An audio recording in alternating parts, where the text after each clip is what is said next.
Reverse tendering ద్వారా డబ్బులు మిగులుస్తాం.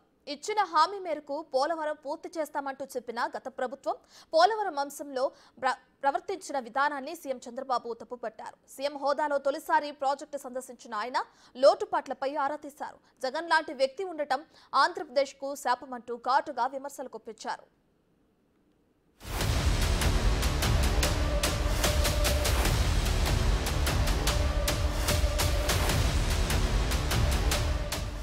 ఏపీకి జీవనాడైన పోలవరం ప్రాజెక్టు అనేక సంక్షోభాలను ఎదుర్కొందని ముఖ్యమంత్రి చంద్రబాబు అన్నారు.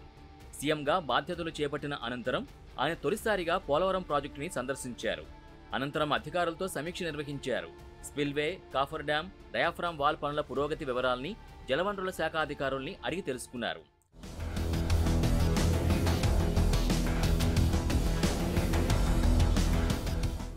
టీడీపీ హయాంలోనే పోలవరం ప్రాజెక్టు 72% పూర్తయిందన్న సీఎం చంద్రబాబు తమ కష్టాన్ని జగన్ బూడిదలో పోసిన పన్నీర్ చేశారని ఆవేదన వ్యక్తం చేశారు. ప్రాజెక్టుకు ఎలాంటి ఆటంకాలు రాకూడదనే ఉద్దేశంతో తెలంగాణలోని 7 మండలాల్ని ఏపీలో విలీనం చేసేలా ఆనాడు కేంద్రాన్ని ఒప్పించానని గుర్తు చేశారు. ప్రాజెక్టు మొదలుపెట్టిన దగ్గర నుంచి ఎన్నో సంక్షోభాలు ఎదురయ్యాయని, జాతీయ ప్రాజెక్టుగా విభజన చట్టంలో చేర్చడంతో 72% ప్రాజెక్టుని పూర్తి చేసినట్టు చెప్పారు.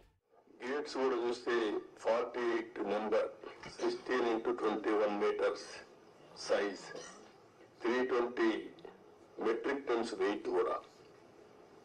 ఇది కూడా ఒక పెద్ద ఛాలెంజ్ కింద బిగ్గెస్ట్ గేట్స్ డిజైన్ చేసి మనం ముందుకు పోయాం. ఇంకొక పక్కన మీరు చూస్తే మేజర్ రివర్ ని డైవర్ట్ చేయడం, రివర్ ని డైవర్ట్ చేసి స్పిల్ వేని తీసుకొచ్చి స్పిల్ ఛానల్లో మనం వదిలిపెడుతున్నాం. ఇంకొక పక్కన 99% వాటర్ ని డిశ్చార్జ్ చేసే అవకాశం ఉంటుంది. ఇలాంటి ప్రాజెక్ట్ అయితే 2014-19కి 72%. రాజకీయాల్లో ఉండదగని వ్యక్తి వచ్చి రాష్ట్రానికి శాపంగా మారారంటూ జగన్ను ఉద్దేశించి చంద్రబాబు వ్యాఖ్యానించారు. వైసీపీ ప్రభుత్వం రాగానే రివర్స్ టెండరింగ్ చేపట్టిందని, ఏజెన్సీతో పాటు సిబ్బందిని మార్చడంతో పనుల్లో జాప్యం జరిగినట్టు తెలిపారు. తద్వారా చాలా మేరకు కోతలకు గురైందని, దాని రిపేర్లకయ్యే ఖర్చు నిర్మాణం ఖర్చు కంటే ఎక్కువగా ఉందని చెప్పారు. పోలవరం విషయంలో జగన్ క్షమించరాని తప్పులు చేశారని దుయ్యబట్టారు. ఒక వ్యక్తి రాజకీయానికి ఉండదగ్గ వ్యక్తి కాని వ్యక్తి రాజకీయాల్లోకి వచ్చి రాష్ట్రానికి ఒక శాపంగా మారి, ఎందుకు నేను ఈ మాట వాడుతున్నానంటే ఇది ఒక ఉదాహరణ. పోలవరం కేస్ స్టడీ, ఇలాంటి చాలా జరిగాయి. అతిపెద్ద తప్పు కాదు, తప్పు కంటే కూడా ఒక శాపంగా మార్చేశారు రాష్ట్రానికి. మామూలు కాదు ఇది, క్షమించరాని నేరం కూడా.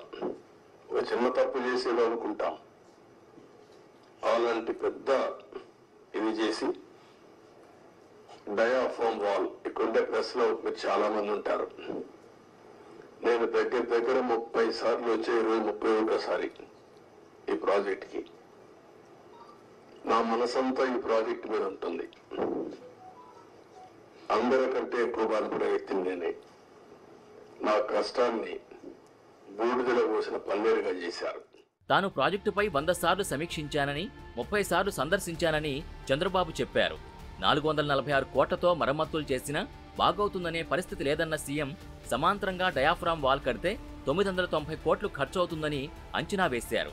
గతంలో ప్రాజెక్టు నిర్మాణం కొనసాగి ఉంటే 2020 చివరి నాటికి పూర్తయ్యేదని, పోలవరం పూర్తికి 4 సీజన్లు కావాలని అధికారులు చెబుతున్నారని మీడియాకు వెల్లడించారు.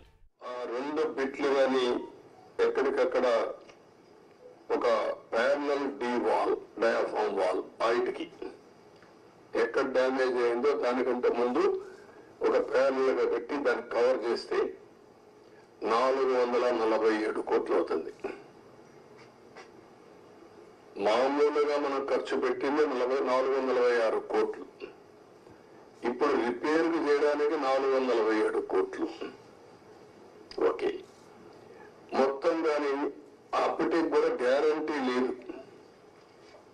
ఈ డయాఫ్రామ్ వాల్ ఈ ప్యారల్ గా 447 కోట్లు ఖర్చు పెడితే భాగం అంతా పర్ఫెక్ట్ గా ఉంది, ఇంక ఇబ్బంది లేదు అనే పరిస్థితి లేదు. కాదు, మొత్తం డయాఫ్రమ్ వాల్ ప్యానల్ గా కట్టాలంటే 990 కోట్లు. ఇది ఒక భాగం. కాఫర్ డ్యాములు, పైన కాఫర్ డ్యామ్ ఉంది, కిందన కాఫర్ డ్యామ్ ఉంది. 550 కోట్ల రూపాయలతో పైన ఒక 250 కోట్లతో కిందన కాఫర్ డ్యామ్ 2 కట్టారు. ఇప్పుడు వీళ్ళు చేసిన నిర్వాహకం మధ్యలో గ్యాప్, లాస్ట్ లో గ్యాప్ ఉంటే ఆ లాస్ట్ గ్యాప్ ను ఫిలప్ చేయలేదు. రీజన్, ఆ సమయంలో ఏజెన్సీ లేరు, ఇంజనీర్ లేరు. ఆ నీళ్లు వచ్చాయి. ఆ నీళ్లు వచ్చి మొత్తం ఆ ఉధృతంతో కింద నుండి ఇసుకుని ఎక్కడికక్కడ పైకి వేసింది, ఎక్కడికక్కడ. గత ప్రభుత్వంలో జగన్ సర్కార్ అరాచక పాలన చేసిందని, మీడియాను ప్రతిపక్ష నేతగా కూడా పోలవరం రాకుండా చేశారని చంద్రబాబు మండిపడ్డారు. ప్రస్తుతం ప్రాజెక్టు అంతా క్లిష్టంగా మారిపోయిందన్న సీఎం చిక్కుముళ్లన్నీ విప్పే ప్రయత్నం చేస్తున్నట్టు తెలిపారు. ప్రాజెక్టుల ద్వారా నదులు అనుసంధానం చేసి రాష్ట్రంలోని ప్రతి ఎకరాకు నీరివ్వాలని కలలు కన్నానని, పోలవరం రాష్ట్రంలోని ప్రతి వ్యక్తికి చెందిన ప్రాజెక్టు అని అభిప్రాయం వ్యక్తం చేశారు.